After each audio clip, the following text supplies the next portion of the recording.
기도도 하고 예언도 하니. 아멘.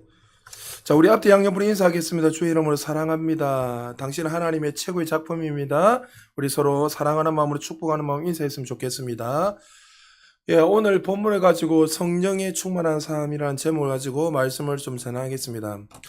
우리가 참 이 땅에 살아가면서 이 성령님에 대해서 성령론을 우리가 정확하게 이렇게 교리적으로나 이렇게 확립을 시키지 않으면, 제가 개척을 시작할 때도 여러분은 어떤지 모르지만 제가 교회론에 대해서나 또 말씀을 전하면서 교회가 무엇인가, 교회 역할이 무엇인가, 교회론에 대해서 또 여러분에게 또 우리가 신앙생활 어떻게 되는가, 또 성령론에 대해서 여러 번 이야기했습니다. 그리고 특별히 오늘 말씀을 통해서 또 이 성령 세례에 대해서, 오늘 이 성령님에 대해서 이렇게 말씀이 나오는데, 이 본문이 사실 이 본문 때문에 사실 교단이 갈라지고 또 여러 가지 많은 이 교파들 간의 분쟁이 생겼단 말이죠. 그래서 우리 합동측 대한예수장로 합동측에서는 어떻게 이 본문을 가지고 설명을 하고 있고, 또 우리가 이것을 통해서 우리가 어떤 것을 주장을 받아들이고 또 어떻게 살아야 되는가, 오늘 본문이 너무나 중요하니까 여러분들이 이것을 통해서 명확하게 이 성령 세례에 대해서, 혹시 여러분들이 성령 세례에 대해서 궁금한 점이 있다면 마틴 로이든 존스 목사님의 성령 세례라는 책이 있습니다. 조금 어려울 수 있어요, 여러분한테. 그러나 여러분들이 어려운 책도 한번 읽어보십시오. 그래서 마틴 로이든 존스 목사님의 성령 세례, 그 책을 꼭 한번 사서 읽어보시고, 궁금한 거 있으면 물어보시고, 저도 오래전에 읽어가지고 기억이 잘 안 나는데, 하여튼 이 성령 세례에 대해서 오늘 좀 말씀을 전하려고 합니다. 자, 사실 이 성령 세례, 성령론은 우리나라에 누구를 통해서 먼저 이렇게 시발점이 됐냐면, 오순절 계통의 이 교단을 통해서 사실 이 성령론이 이 통합이나 합동론 할 것 없이 사실 이렇게 번져 나갔습니다. 근데 이 오순절 계통을 통해서 사실 1900 그들이 사실은 1896년인가 7년부터 해서 하여튼 11년까지 오순절 계통의 놀라운 붕의 역사가 일어날 때 사실 그것을 통해서 한국교회에 들어오게 되었는데, 문제는 뭐냐면 그들이 어떤 은사적인 것들로 계속 이렇게 하다 보니까 나중에 은사주의자들이 일어나게 됐고, 이것을 통해서 좀 말씀과 잘못된 이 신비주의나 이런 것들이 한국 교단에 들어오므로 말미암아 교단이 전체적으로 시끄러지고 또 갈라지게 되고, 또 우리 안에서도 대한예수장로 합동측에서는 그런 문제로 인하여서 이제 성령이란 말만 꺼내면 나도 모르게 이 선을 쫙 그어버리는 그런 아픔들이 있기 때문에, 그래서 우리는 이 말씀을 통해서 사실 하나님 정말 이 성령님께서 어떻게 말씀하고 계시고 또 말씀을 통해서 우리가 무엇을 주장하고 받아들여야 되는가, 오늘 본문을 통해서 우리가 분명히 좀 점검을 해야 됩니다. 오늘 본문도 사실 제가 이거 준비를 하면서 요한 칼빈이 어떻게 준비를 했을까 하는, 우리 대한예수교 장로에 어떻게 보면 이 장로회를 만든 한핵을 끄던 이 칼빈은 어떻게 했는가 제가 찾아보니까, 칼빈은 이 본문을 가지고 이렇게 이야기했어요. 제자들이 세례 요한에게 세례를 받았습니다. 세례를 받았는데 받은 사람들이 세례를 받을 필요가 없다는 거죠. 세례를 받는데 왜 또 세례를 받느냐? 그들이 세례를 받은 것이 아니라 이미 세례를 받았기 때문에 그들에게 좀 더 성령님에 대해서 설명을 해주면서 바울이 기도를 해줬다, 이렇게 칼빈이 주장을 하고 있습니다. 정말 한핵을 그었던 이 칼빈조차도 이 부분에 대해서 참 약하다는 것을 제가 공부하면서 읽으면서 참 약하다는 것을 느끼게 됐습니다. 사실 마찬가지입니다. 오늘날 성령이라는 말을 하면 극단적으로 지금은 사람이 있고, 반대로 성령을 빼고 우리는 말씀만 강조하다 하시 보면 또 차가운 심정으로 신앙생활을 하는 사람도 있습니다. 그래서 한 부류의 사람들은 마치 이 마치 성령님이 불이다 이래서 불로 하다 보니까 그걸 가지고 극단적인 이런 또 신비주의적인 그런 일들이 많이 빠지게 되고, 또 반대로 또 이 성령님을 빼버리고 그냥 냉철하게 말씀을 하다 보니까, 우리 교단에서는 말씀을 하잖아요. 근데 문제는 뭐냐면 말씀을 하다 보니까 이 율법사들이 되고 이 정죄감만 가지게 돼서 신앙생활을 정말 정죄만 하다가 끝낼 때가 많이 있단 말이죠. 분명한 것은 우리가 성령이 우리 안에 들어오시게 되면 어떻게 해요? 이 차가운 사람도 가슴이 뜨거워지게 되고, 또 여러 가지 잘못된 부분을 가는 사람도 생명과 능력으로 반드시 삶 속에서 나타날 수밖에 없다는 것을 기억해야 되는데, 오늘 우리가 본문에서 정말 어떻게 이 성령 세례를 설명하고 또 성령 세례를 받은 사람들은 어떻게 살아야 되는가에 대해서 두 가지로 여러분에게 말씀을 좀 전가하려고 합니다. 먼저 우리 1절 같이 한번 읽어볼까요? 19장 1절입니다. 시작. 아볼로가 고린도에 있을 때 바울이 윗지방으로 다녀 에베소에 와서 어떤 제자들을 만나 자, 사도 바울이 예루살렘 교회를 방문했다가 개척한 고린도로 가지 않고 어디로 도착합니까? 지난주에 했지만 에베소로 도착하고 가게 됩니다. 근데 이 에베소 지역에서 누구를 만납니까? 제자들을 만나게 돼. 어떤 제자라고 되어 있습니다. 뭐 여기서 우리가 뭐 설명 안 해도 되지만 우리에겐 좋은 만남도 필요하지만 이 제자들을 이 바울이 만남을 통해서 이제 놀라운 일들이 일어나게 되는데 이 설교를 준비하면서 먼저 이 본문과 상관없지만 여러분들에게도 먼저 이런 좋은 만남이 있게 주님 축복합니다. 정말 우리의 삶 속에 정말 하나님이 기뻐하시는 그 예비된 좋은 만남을 계속 만나야지만이 우리가 성장할 뿐만이 아니라 더 영광스럽게 쓰임받을 수 있다는 거예요.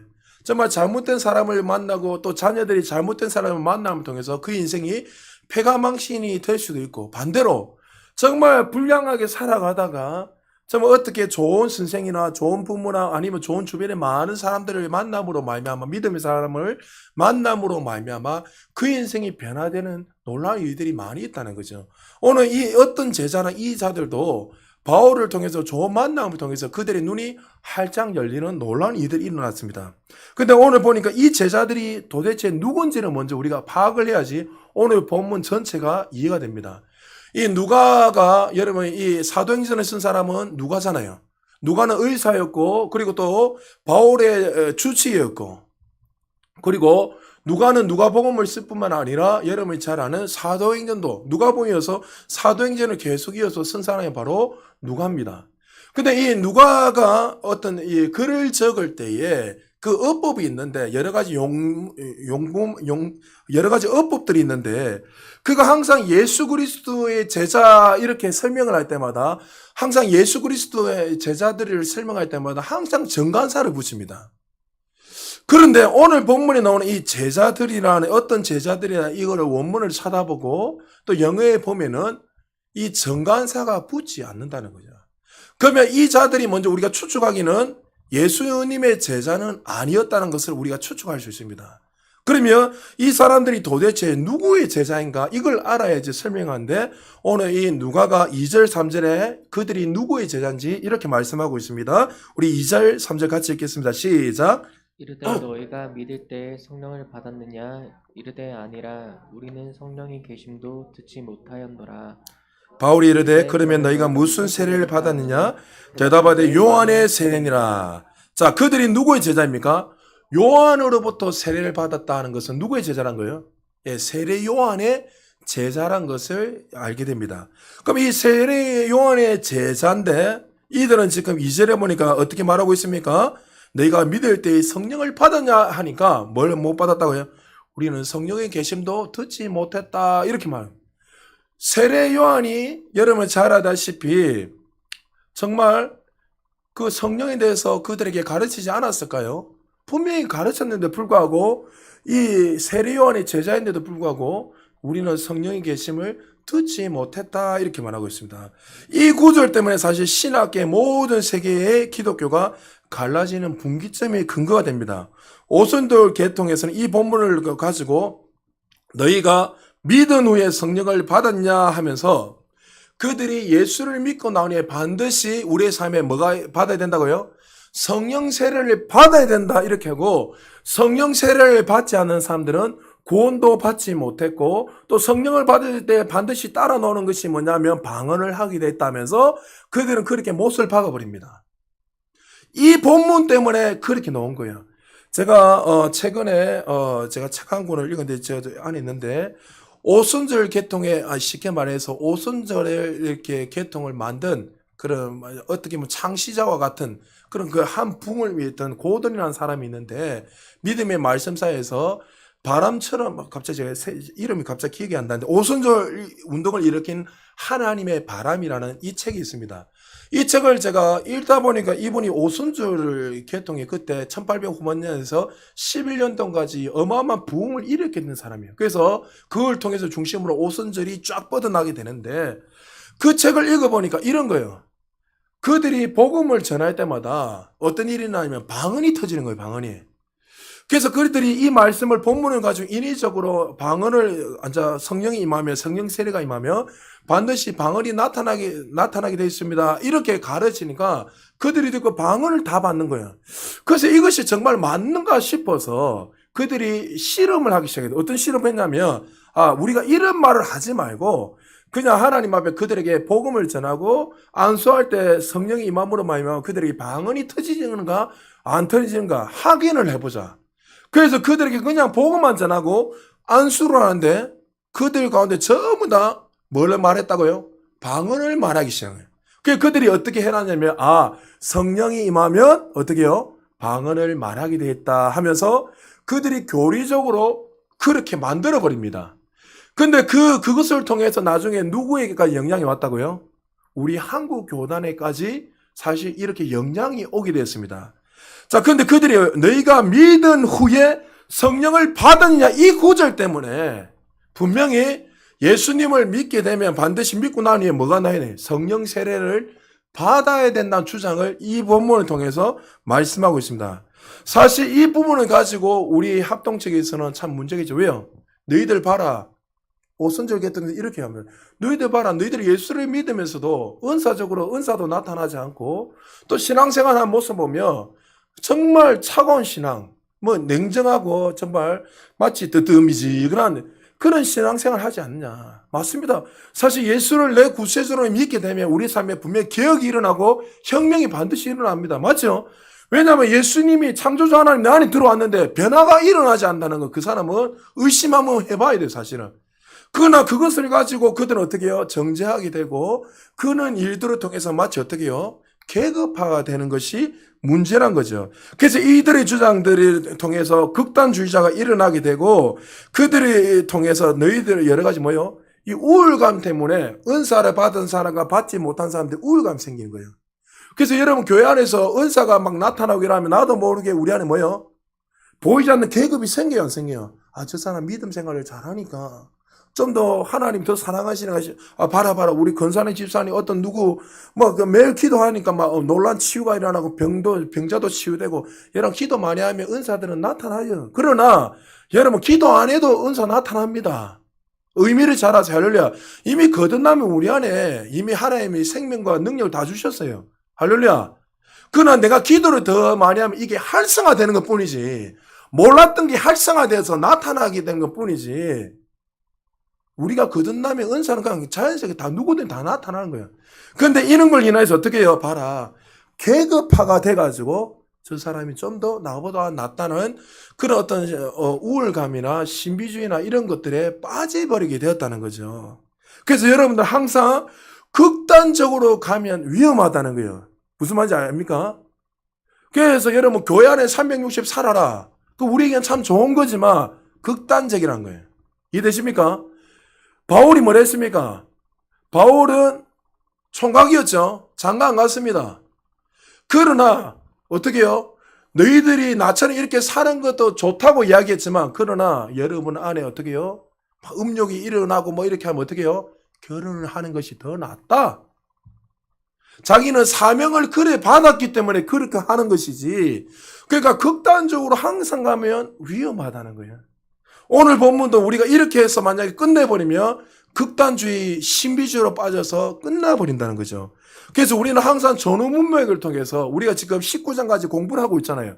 그럼 지금 이 성령님이 어떻게 흐르고 있는지 그 문맥들을 잘 봐야지 오늘 본문이 좀 더 쉽게 이해될 수 있습니다. 제가 2절 다시 한번 읽겠습니다. 우리 2절, 19장 2절 같이 다시 한번 읽어볼까요? 시작! 이르되 너희가 믿을 때 성령을 받았느냐 이르되 아니라 우리는 성령이 계심도 듣지 못하였노라. 자, 이것 때문에 오순절 개통에서는 성령을 예수를 믿고 난 후에 반드시 성령 세례도 받아야 된다 이렇게 선을 꺼버릴 때죠.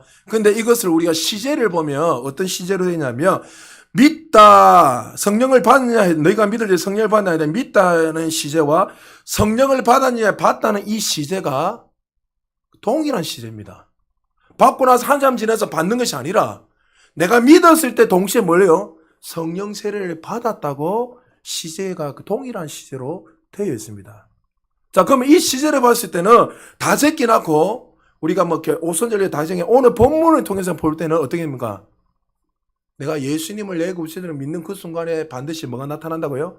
성령 세례를 받았다는 게 맞다는 거예요. 자, 왜 맞냐면 근거가 어디 나옵니까? 자, 고린도전서 12장 3절입니다. 우리 같이 한번 읽어볼까요? 시작. 그러므로 내가 너희에게 알리노니 하나님의 영으로 말하는 자는 누구든지 예수를 저주할 자라 하지 아니하고 또 성령으로 아니하고는 누구든지 예수를 주시라 할 수 없느니라. 자, 12장은 은사가 나타날 때 분별하기 위해서 이걸 설명하는 장면이잖아요. 자, 그러면 여러분들 내가 주 예수를 내 구세주로 고백하고 믿는 것은 내 힘과 내 열심으로 믿어집니까? 안 됩니까? 안 되죠. 그럼 누가 들어와야지 이 고백이 나오는 겁니까? 성령님이 반드시 내 안에 내주하셔야지만이 이 고백이 나오는 거예요. 할렐루야. 그러면 그것을 통해서 그 사람은 반드시 뭐요? 성령 세례를 받은 거예요? 안 받은 거예요? 받았다는 거예요. 할렐루야. 그런데 다 문제가 뭐냐면 자꾸만 내가 성령 세례가 임하면 방언도 하고 예언도 한다는 이 교리를 꺼버리기 때문에 문제라는 거예요. 여러분 성령 세례가 임하면 어떤 사람 제가 많이 해봤잖아요. 성경에도 있고 방언도 임하는 사람도 있고 어떤 사람은 그날 치유가 일어나는 사람도 있고 어떤 사람은 예언도 하고 어떤 사람은 지식의 말씀, 지혜의 말씀이 임하는 사람도 있고 어떤 사람은 죄를 회개하는 사람도 있고 어떤 사람은 아무 역사도 없는데 그냥 너무 좋아가지고 내가 예수를 믿었다는 그 은혜가 너무나 감격해서 그 기쁨 때문에 감격 때문에 하루 종일 누워서 기뻐하고 찬양하는 사람도 있단 말이죠. 그러니까 우리는 마치 어떤 교단처럼 이러니까 이렇다는 공식은 위험하다는 거죠. 이것도 취하고 이것도 다 취해야 된다는 거예요. 할렐루야. 그래서 오늘 본문은 어떻게 해요? 이들이 현재 그 동일한 시제인데 그들이 이미 성령 세례를 받았다. 이것을 통해서 같은 시제로 설명을 하고 있는데 근데 여기서 말하는 그들이 지금 이 세례가 무엇인지를 알아야 된다는 거예요.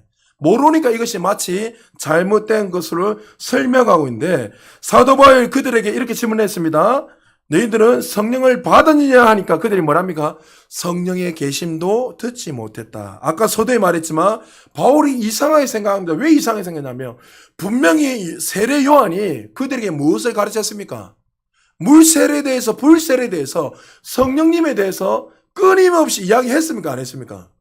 했는데 그들은 뜬금없이 성령의 계심도 모릅니다. 이렇게 말한 것이 너무나 말이 맞지 않는 거예요. 자, 맞는지 한번 확인해 볼까요? 마태복음 3장 11절 12절에 보면 세례 요한이 그들에게 이렇게 설교를 하고 있습니다. 같이 한번 읽어볼까요? 시작.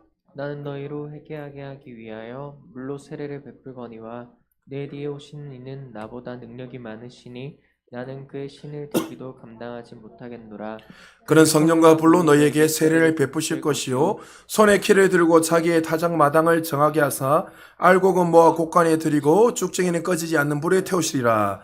그들은 세례 요한을 통해서 분명히 성령님에 대해서 배웠습니까? 안 배웠습니까?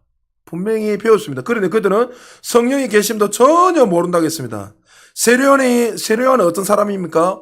오실 메시아에 대해서 준비하는 사람인데 그는 두 세례를 언급하면서 이렇게 이야기했습니다. 먼저 자기 세례와 오실 예수 그리스도가 주는 세례는 다르다는 것을 언급하고 있습니다. 왜 그렇습니까? 세례 요한은 구약의 마지막 선지자이고 이사야 선지자를 통해서 예수님이 오실 길을 예배하는 자라고 이미 이사야 선지자에서 설명을 하고 있습니다. 근데 그가 주는 이 물 세례는 어떤 세례입니까? 단지 그 세례를 통해서 무엇을 나타내고 있죠? 그들에게 이제 장차 오실 그 메시아에 대해서 열망과 그 메시아 오심에 대한 준비하는 세례였단 말이죠. 그러니까 세례 요한이 주는 이 세례는 제사함을 받을 수도 없고 이해됩니까? 그가 주는 이 세례는 어떻게 구원할 수 있는 세례입니까? 아닙니까? 구원할 수 있는 세례도 못 된다는 거예요. 단지 뭐요? 그 사명을 가지고 세례를 통해서 오실 예수 그리스도를 예배하고 준비시키는 세례였습니다. 그러면서 그가 그 이야기를 쫙 설명하면서 요한이 어떻게 해요? 내 뒤에 오시는 분 어떻게 해요? 내가 신발끈도 묶을 수 없다. 그러면서 그가 뭐랍니까? 그분이 오시면 너희들에게 세례를 줄 것인데 뭐와 뭐로 주시다입니까? 성령과 불로 너에게 세례를 줄 것이다. 이것 때문에 오해해서 우리가 기도하면서 뭐합니까? 불로 해요, 안 해요? 여러분, 성령 임하면 불도 임합니다. 전기도 오고. 그런데 문제는 뭐냐면 무조건 성령이 오시면 불로 막 이렇게 하다 보니까 이 극단적으로 가면 안 돼. 여기에서 말하는 성령과 불로는 뭡니까? 성령은 뭡니까? 성령이 우리에게 임하셨다는 것은 그 사람이 뭘 받았다? 내주하셨다는 구원받았다는 거예요. 그러면 성령이 오시면 구원과 불은 뭘 말합니까? 불은 심판을 상징하는 거예요. 그래서 세례요한이 예수님이 오시면 어떻게 해요? 너희들을 죄에서 구원하시고 그리고 예수님 믿지 않는 모든 자들은 어떻게 해요? 불로 다시 말해서 심판하실 그 메시아가 오신다는 것을 그가 기회를 예배하면서 설명하고 있다는 거예요.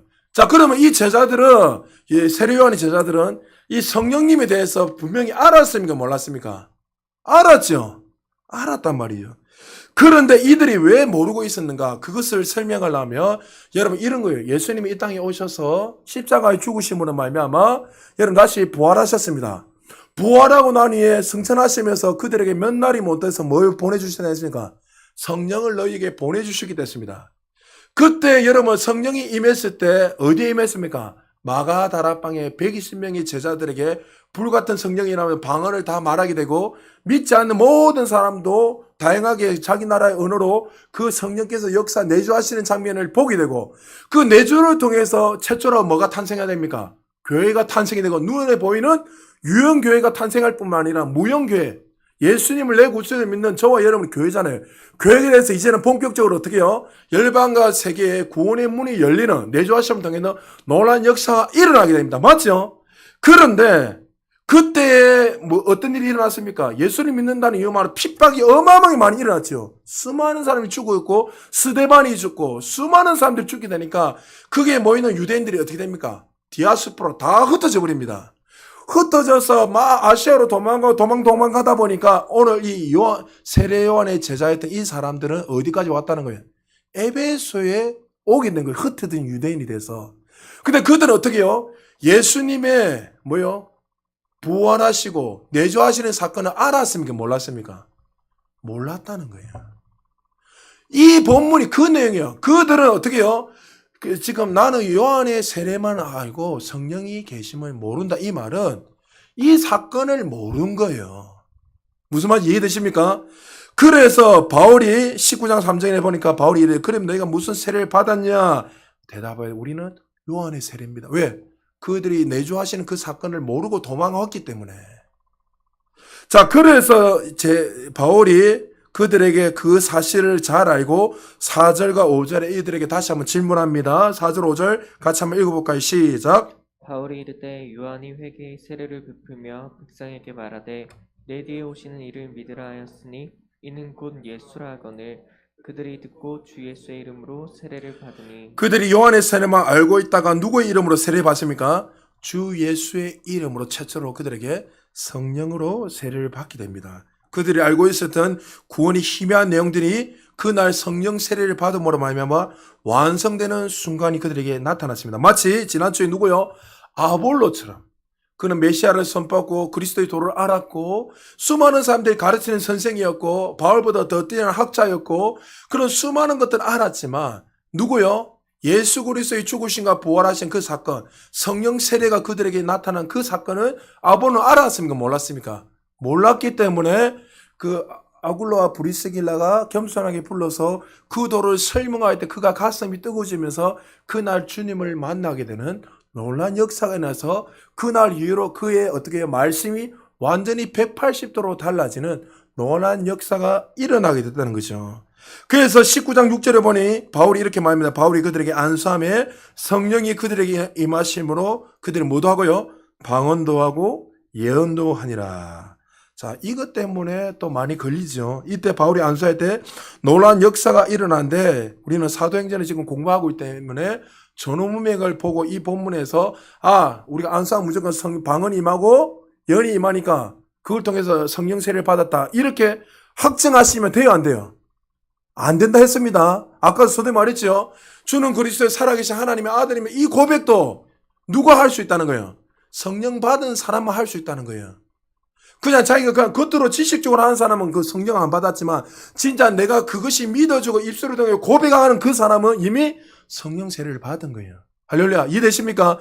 그러나 이런 은사와 능력도 반드시 따라 나오는데 사실 사도행전에 보면 이런 은사가 나타나는 것이 딱 세 군데가 나옵니다. 세 군데. 사마리아 빌립에 복음을 전할 때 그들에게 성 권능이 나타나고, 그리고 오늘 본문의 에베소 제자들에게 안수할 때 이런 역사가 일어나고, 또 여러분 잘 아는 고넬료 백부장 고넬료심에 말씀을 전할 때 그들에게 성령 역사함으로 방언을 말하고 또 예언을 말하고 하나님을 찬양하는 그런 역사가 일어났단 말이죠. 자, 그렇다면 왜 이런 일들이 굳이 일어났는가? 자, 아까 서두에 말했죠. 지금 이 세 사마리아와 고넬료 가정과 오늘 에베소의 제자들이 가르쳤던 그곳에 나타난 성령은 어디에서 나타난 것입니까? 예루살렘 지역입니까? 이방 땅입니까? 이방 땅이죠. 이방 땅에서 성령이 다 그들에게 그렇게 나타났습니다.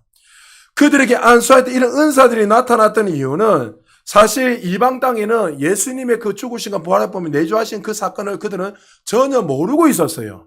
이해되십니까? 그래서 이 사건을 통해서 그들에게 무엇을 사인하고 공포하는 겁니까? 예수님이 이제 너희들에게, 성령님이 너희에게 어떻게 했다는 거예요? 내주하셨다는 것을 이 세 건의 사건을 통해서 이방 사람들에게 보여주고 공포하는 사인이에요. 할렐루야.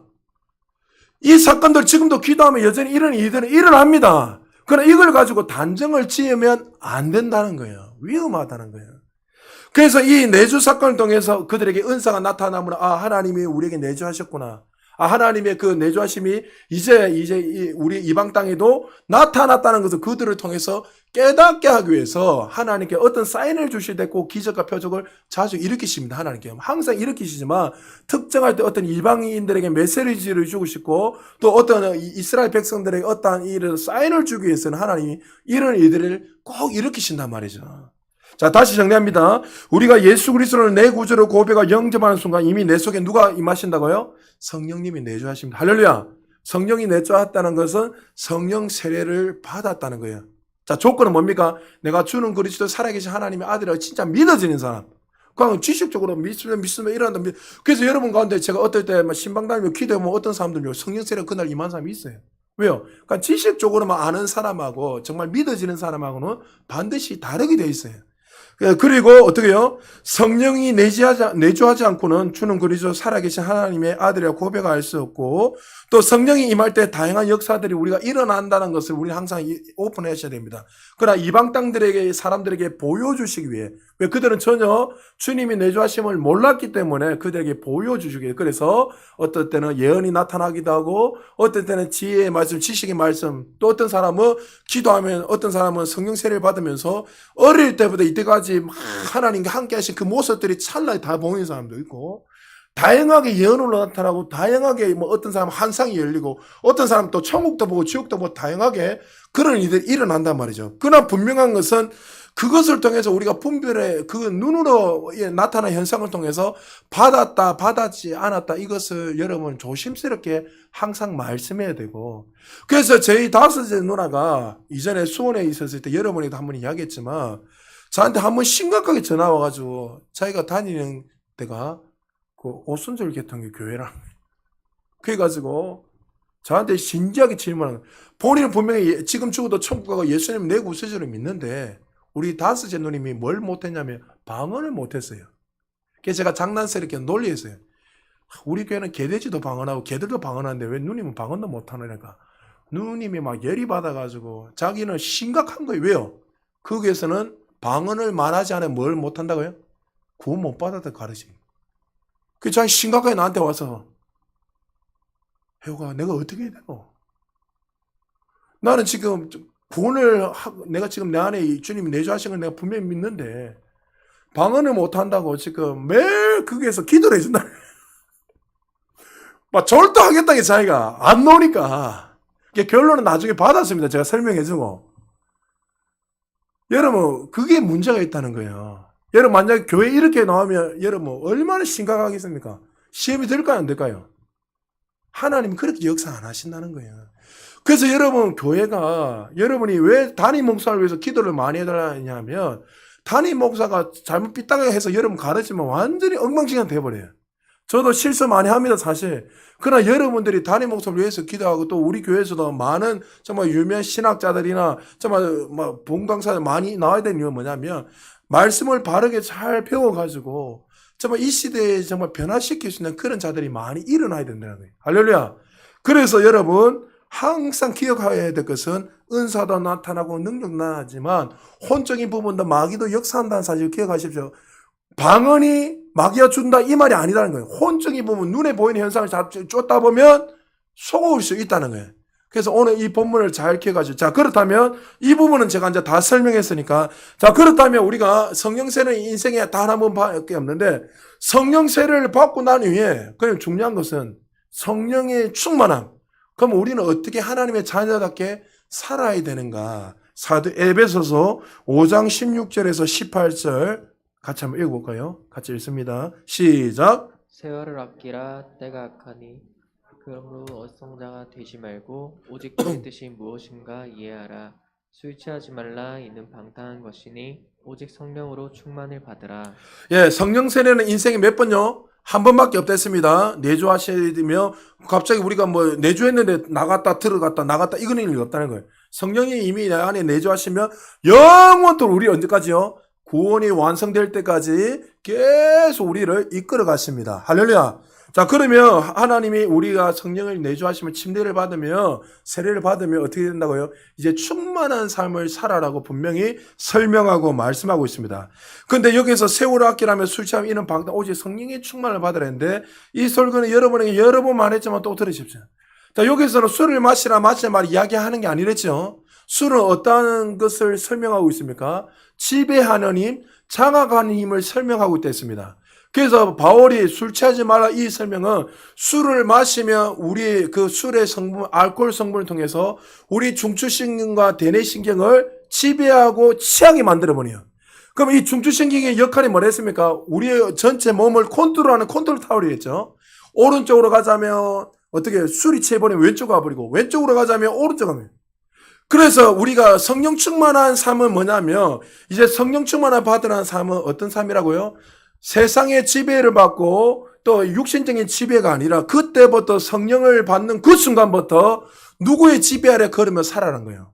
성령의 지배를 받으며 그 지배 아래 살아가는 것이 성령 충만한 삶이고 앞에 세월을 아끼는 삶이라고 분명하게 설명해요. 자, 반대로 성령에 거듭났지만 성령의 지배를 받지 않고 여전히 내 육신의 방법으로 내 생각으로 살아가는 사람들은 세월을 아낄 수도 없고 어떻게 된다는 거예요?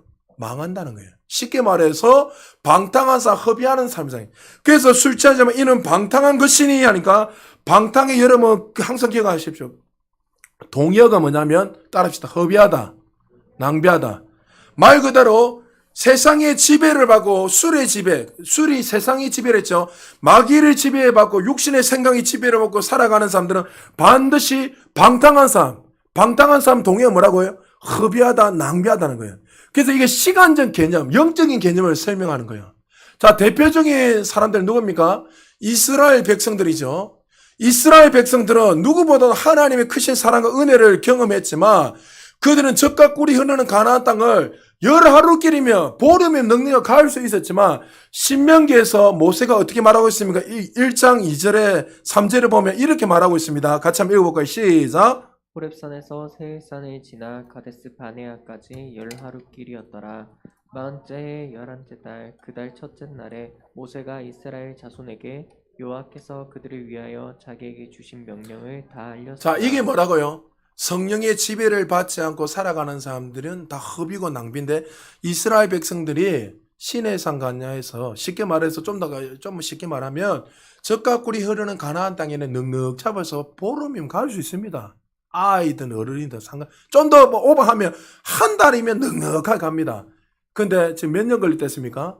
40년 11달 걸렸습니다. 이게 뭐라고요? 허비고 낭비라는 거예요. 왜 그렇습니까? 히브리서 3장 15절에서 19절에 보면 여러분 꼭 찾아서 읽어보시고 19절에 보면 이렇게 말합니다. 히브리서 3장 이를 보건대 그들이 믿지 아니함으로 능히 들어가지 못했다.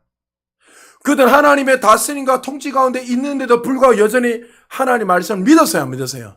한 번도 믿지 않았다는 거예요. 그래서 충만함의 반대는 따라합시다. 불순종이에요. 뭐라고요? 불순종이에요. 반드시 하나님의 다스림을 받지 않고 살아가는 사람들은 반드시 불순종으로 100% 살아가게 되어 있어요. 이 모든 시간들이 허비고 낭비이기 때문에 아무리 내가 볼 때는 그것이 빠른 것 같고 정말 이 지름길 같은데 하나님의 다스림 가운데 걸어가는 모든 시간들은 뭐라고요? 허비고 낭비고 망한다는 거예요. 그래서 성령 충만하다는 것은 뭐예요? 말씀대로 살아가는 삶인 거예요. 할렐루야. 성령 충만한 인생, 하나님의 다스림을 받고 말씀에 순종하며 걸어가기 때문에 그 인생은 망하지 않는 거예요. 그래서 우리는 오늘 이 본문을 통해서 내가 이미 세례를 받고 성령의 충만한 세례를 경험했다면 이제 더 중요한 건 하나님의 자녀다운 삶, 성령의 충만한 건 연속이잖아요. 성령 세례는 인생에 한 번밖에 없지만 충만한 삶은 끊임없이 말씀을 통해서 다스림 받고 그 충만한 삶들은 끊임없이 우리의 삶 속에서 나타나야 된다는 거예요. 그래서 에베소서 5장 21절에 보면 이렇게 성령 설명을 쫙 하면서 그리스도를 경외함으로 피쳐 복종하라 이렇게 말해요. 할렐루야.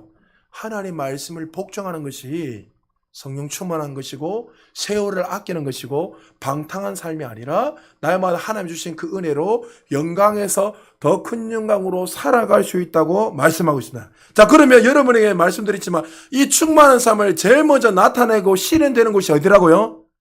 에베소서 5장 22절에 보니까 아내들이요 자기 남편에게 뭐요? 복종해라. 아내분들 남편 말씀에 복종하여 주님 축복합니다. 왜 아멘 안 하세요? 두 손 들고 아멘 할까요? 할렐루야. 항상 여자들은 남편을 지배하려고 해요. 잘 들으세요. 왜요? 남자보다 이 감각적으로 더 뛰어나거든요. 보면 합리적이기 때문에. 하나님이 여러분을 만드셨으니까 얼마나 정확히 잘 아시겠습니까? 항상 겸손한 것 같지만 여기 보세요. 아무리 남자 큰 소리 치고 있지만 다 누구 밑에 겸손하게 거기 쓰고 있어요. 여자의 말이 잘 들으려고. 정인아 맞나?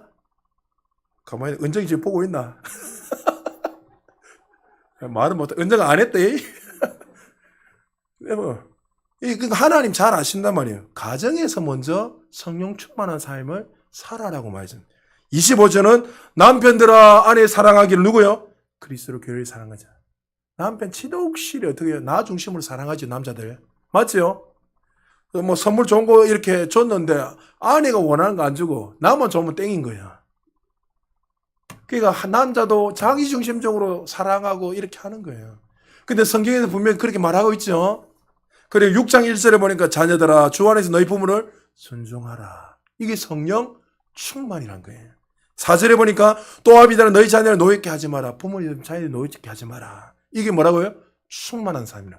5절에 보면 종들아 두려워 떨며 성실한 마음 육체의 상제에 순종하기를 그리스도에 하고 상전이 보지 않는다고 해서 대충 하지 말고 하나님께 보이는 것처럼 하나님 보고 계신 것처럼 그렇게 해라고 그것이 충만함이라고 설명하고 있어요. 9절에도 상자들아 자녀들 위협하지 말고 그렇게 사랑하라고 설명하고 있어요. 이것이 뭐라고요?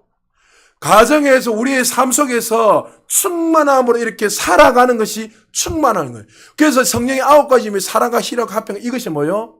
그렇게 살아갈 때 따라오는 열매들이란 거예요. 열매. 사랑으로서 모두 기능하기 때문에 사랑하기 때문에 절제하고 사랑하기 때문에 인내하고 사랑하기 때문에 도와주고 섬기고 이것들이 모든 삶 속에서 나타나는 거예요. 은사입니까? 열매입니까? 열매죠. 열심히 하면 은사도 하나님 다 나타나요. 여러분의 은사가 이미 다 있습니다. 할렐루야. 근데 문제는 뭐예요? 내가 인식을 못하기 때문에 안 나타나는 거예요. 그래서 그것 때문에 뭐 해야 되는 거예요? 말씀을 통해서 영의 기도를 많이 하면 활성하게 돼서 어느 날 갑자기 그 계시가 나타나서 내게 이미 나타났구나. 이미 있구나. 그래서 여러분에게도 여러분이 이야기했죠. 제가 막 오늘 방언으로 기도하면서 하나님 나 은사 좀 다 주세요. 은사 좀 주세요. 뭐 주세요. 계속 기도하고 있는데 그 기도를 정말 오래 했습니다. 그 어느 날 갑자기 하나님 하도 답답해서 제가 뭐라냐면 아들아 이미 너에게 다 줬는데 너는 왜 자꾸 달라 하느냐. 그러면서 하나님이 저한테 구체적으로 설명하시는 거예요. 네 성령 받았지? 예, 성령 받았습니다. 성령이 임하면 누가 들어오는 거지? 창조주 하나님 안에 들어오셨습니다. 그럼 창조자 하나님 들어오셨다면 이미 그 안에 능력이 있어 없어? 다 있네요. 할렐루야. 이게 여러분 진짜 믿어지니까 나타나더라는 거죠.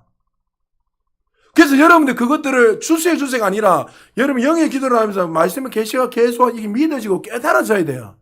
깨달아진다는 것은 어떻게 해요? 반드시 나타나게 돼 있어요. 할렐루야. 그럼 여러분에게 제가 기도해 줄 필요도 없다. 왜요? 이미 여러분에게 다 있기 때문에. 자, 그래서 6장 10절에 뭐냐, 요거 믿고 마무리할게요. 에베소서. 끝으로 너희가 주 안에서와 그 힘의 능력으로 강건하게 살아라. 할렐루야. 여러분, 주 안에서 주시는 그 힘과 능력. 그래서 우리는 술취하면 이런 방탕 오직 성령의 충만을 받으라 이 말씀처럼 오늘 이 제자들에게 성령 세례를 통해서 성령 세례가 무엇인지 또 그들에게 어디에만 인식을 하고 기능하고 살았는지 우리는 공부했어요. 자, 그렇게 결론을 냈습니다. 이제 예수 그리스도를 내 구세주로 믿기만 하며 이미 그 사람에게는 뭐가 임했다고요? 성령 세례가 이미 임했다는 거예요. 할렐루야. 조건은 말했죠. 정말 그 예수 그리스도 입술을 통해서 내가 믿음으로 고백하는 사람들. 그리고 더 중요한 거는 그 성령 세례를 받을 때 또 다양한 은사들이 나타납니다.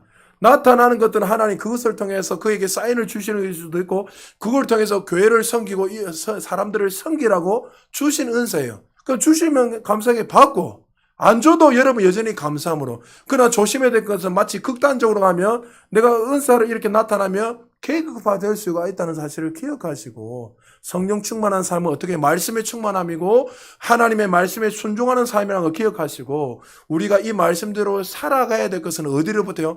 가정으로부터 실현되고 나타낼 때 그 사람 뭐라고요? 성령에 충만한 자라 라는 것을 말씀한 것처럼 오늘 이 말씀을 여러분의 가슴에 잘 새겨서 그냥 성령 세례를 받았다면 그 인생 그냥 끝내는 인생이 아니라 여러분의 삶 속에서 하나님의 자녀답게 정말 가정으로부터 여러분의 직장과 또 교회와 주변의 많은 사람들에게 그리스도의 향기를 드러내고 충만한 삶을 나타내서 하나님의 그 살아계심을 수많은 사람들이 실현하고 나타낼 수 있는 그런 충만한 삶을 살아갈 수 있는 저와 여러분 되시기를 주의 이름으로 축복합니다.